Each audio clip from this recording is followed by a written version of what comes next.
And we're back. If you guys watched the last episode where I installed the boost pipe on the F30, at the end of the install when I went to go just double check everything, my hood wouldn't open, and as you can see right now, it's locked on this side but popped on this side. So the hood latch on this side does not want to release. No matter how many times I pull the hood open lever inside, it only pops on this side, and no matter what, it doesn't pop on this side. I'll show you real quick. So if I open it,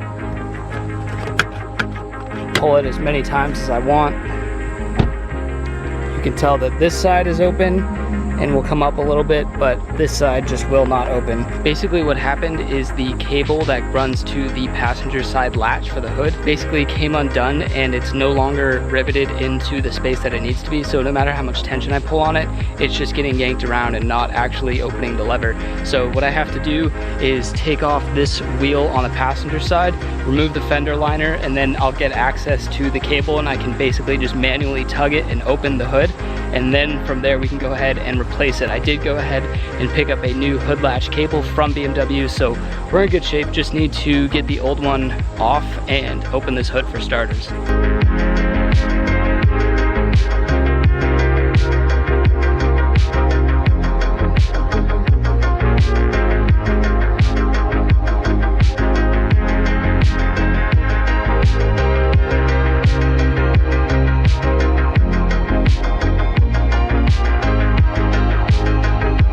Just got the wheel off, so now what I need to do is grab an 8mm, and you'll see a couple.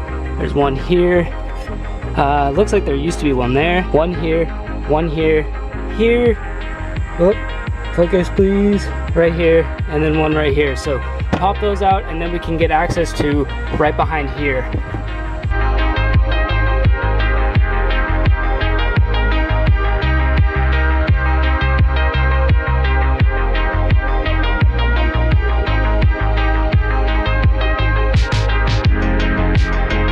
Now that I've taken all of the 8mm off of this, we should be able to hypothetically pull it out, and it should just pop off like that. And now you can tell this whole fender liner will come right out. Perfect. Now if you look at this cable right here, this should be our hood latch cable that is preventing us from opening the hood, the one that's loose. So I'm hoping that if I just pull it towards the back of the car, it should unleash the hood. After a lot of tugging on the cable, I had to actually wiggle it back into its position, so the ball itself was inside this little gap that would allow me to pull the cable and therefore release the hood. But now you can tell we got this side up, so I should be able to open the door here, pull this one more time, and now the hood should open up all the way. Moment of truth. Yes, there it is. So now we have access.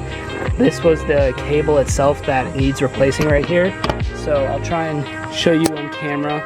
Yeah, you guys can barely see it, but this is the cable, and I had to put the little metal ball at the end of the cable within this little piece of plastic here. It's super hard to tell, but I had to do that in order to put tension on this in order to be able to open it. Before I go ahead and start removing anything, what I want to do is, especially on camera, get how this is wired initially. So you can see the cable just goes right here on the outside of the intake, wraps around and then into this latch, and then as you can tell, it just traces back along the cold air intake. The cable goes underneath, I believe this is the coolant, underneath the coolant reservoir, comes up here, and then it goes in between this little rectangular tab, up and over, and right in this little square divot right there. These two things just clip right in there, and the other one just follows and goes right by the reservoir into this latch here. So that's basically how we're going to end up remounting this. Next, what I want to do is unbolt these 4 Torx bits here. It's a T30 Torx bit, so make sure you use the right one, and just be careful. It looks like this one's pretty rusted, so I'm going to try and back these out slowly so I don't end up, you know, stripping them or anything.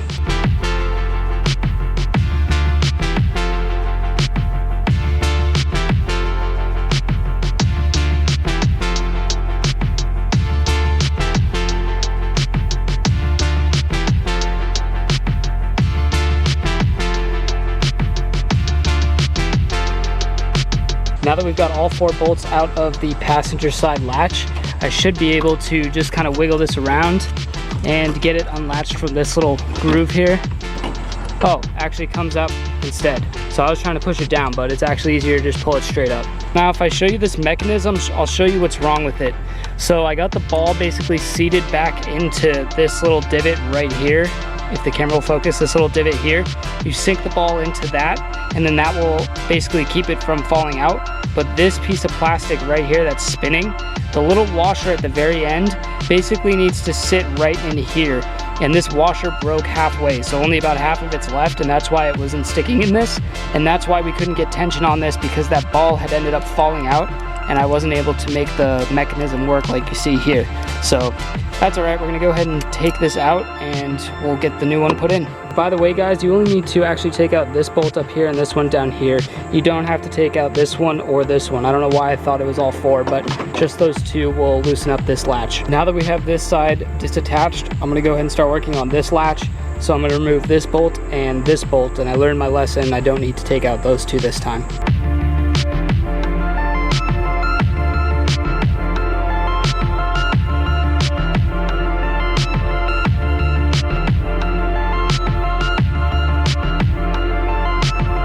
Just went ahead and loosened this side up too, so we should be able to kind of pull it out like this. And it looks like we do have a sensor on this side, so just be cautious of that. Don't pull on it too hard. You don't want to break that. But I need to basically just unlatch this, same as last time, and get it pulled out here. But you can tell this side is still latched in correctly right there. The plastic hasn't broken, so I'm assuming, and I've read up on the forums, people are mainly having the issue on this side, not so much on the driver's side. This always seems to be the problem area. And now with this piece unlatched from the latch, I should be able to come over here and just pull it through like that. So there's the driver's side here, and we should be able to pull this from the passenger side through like that, out from underneath the coolant, like so. And then now we have both of these basically freed up. And you can see they both connect to this latch on the driver's side of the car, right near the fender. To this little black box here, which looks like there's a zip tie on it, so I'm gonna have to break that loose, pop this open, and then we can basically get this entirely removed and replace it with the new one. You need to basically pry up on each side and open this, or you can actually just pull it out of its little plugs like that. It sits in two little holes via two little clamps, or whatever you want to call those. But you still need to get this open, so just basically pinch. There's a tab on either side right there that you want to pinch in order to get this box open. I recommend using a little tool like this to not only get this removed from the little holes there, but to also open this. So now you can tell I've got it open, and you can see this ball going to the cable which goes inside of the car. That's what you're basically pulling tension on to open the hood initially. So we just need to basically pop this little thing out of that square, and then we should be able to entirely remove these. Okay, and now you can see the ball's removed. And go ahead and disconnect this whole thing from this box, and now this whole device comes out. We have successfully disattached the lever end to the hood latch cable side, and we can go ahead and remove these. I did pick up a new one from BMW, and if you guys need the part number, it's right there, 512374111315 from BMW Group. And there's actually some changes to this one. They must have realized that there was a problem with the original ones, and this one actually looks different as far as the passenger side clamp goes. But let me just unwrap this and I'll show you the comparison between the two. Here are the two cables. The one up top is the old one, and the one down below is the new one. And first and foremost, you'll be able to notice that the new one is actually about 6-8 inches shorter than the original, because it looks like they decided to change the design and put this little elbow piece right here on the end instead of it just going straight like that and into it. So I presume that this is supposed to be more structurally sound than the original, and that's why they went with that. But basically it looks the same from this point on. So now all that's left is to install this new one here, and the process is basically the same as far as installing it. Just reverse the steps that we just took to uninstall it, and I'll show you the one difference on, like I said, the driver's side clamp, which is different than the original, but I'm just repeating myself. So let's go ahead and install this, starting with the little box piece. So we'll start by taking the new one, and we're gonna grab this old piece here and just basically guide it through and pop in the little piece into the square. Might be easier to do without gloves on, just a heads up. Okay, so now I've got it in there, and then we need to basically pull this back, and then it's really just out of range of the camera, but basically put this clamp back in that little hole or groove right there. Once you have it fully assembled like this, you got the black piece in the groove and you've got the ball where it needs to be there. We can go ahead and just close this up, make sure it snaps into place, and then it actually came with new tabs on the bottom, so just guide that with the holes underneath right there, and it should just pop right into place under some pressure.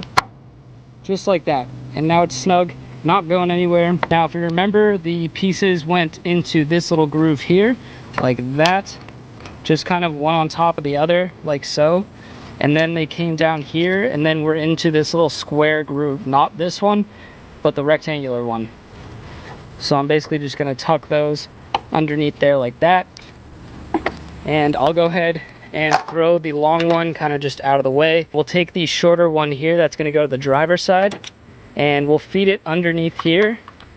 And you might have to get a little interesting about trying to grab it and pull it up into here. So let me work on that, and I'll catch you guys when we're ready to attach it to the latch. So now you can see I've got this piece just poking out here. I'm going to go ahead and grab it and then pull the latch so that way it's oriented in the way that we want it. And make sure you're not crisscrossing with that center wire. So I'm going to feed it kind of back underneath it. Oh, and I dropped it, so now I get to go digging again. But basically, I stuck my hand back here by the intake, grabbed the cable, and then just grabbed it from this side like that. And I should have enough room now if I can get my hand back out there. Oh wow, this is challenging. Let me just catch up with you guys when I get this all seated. All right, so on the driver's side, you can tell that I've put the little ball back into its place, and then you can see the little tab back there. The black one is seated in the little metal hook. So now it's seated correctly, and we can go ahead and put this back down here, line it up with the holes, and put these bolts back in. Now the driver's side is all complete. We've got the latch put back together, and we've got the black box that is attached to the lever inside of the car that allows us to open the hood. So everything on this cable is done. I need to now take the cable for the other side and again route it underneath the coolant reservoir, kind of like up here and then across behind the cold air intake. As I'm doing this install, I'm thinking I got pretty lucky because my hood decided to break at the very end of my boost pipe install, whereas if I had shut the hood without my boost pipe on entirely, like that would have sucked so bad. I don't know what I would have done. Well, I would have had to do the same thing I'm doing now, but wouldn't have been able to turn the car on. Curious, have you guys had any issues with your hoods not opening? Any of you guys have problems with the latch, the cable becoming too stretched out, anything like that? Any horror stories like getting your bonnet stuck somewhere where you don't need it to get stuck?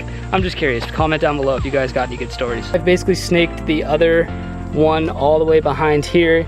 You can see the cable goes right behind there and just basically pops out right here. And I think the issue before, they made it a little too long, so it constantly lost its tension when the driver wasn't opening the hood. And after a while, I think this just wiggled around so much that it basically broke the plastic.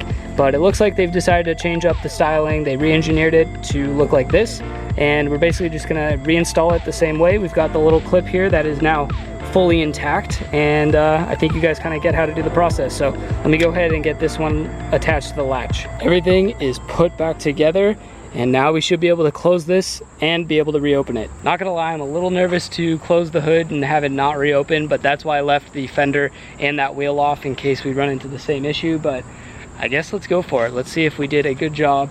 We should be able to close this, no tools in the way. Here we go.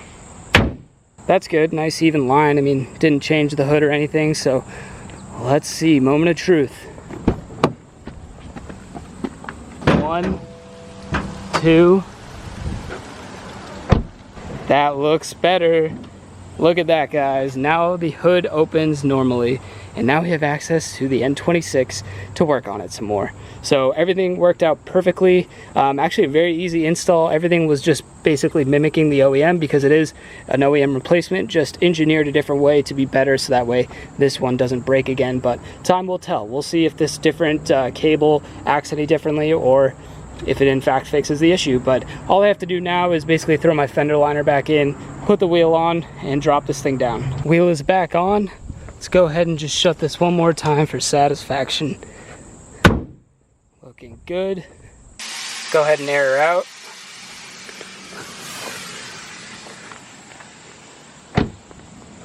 much better, much better.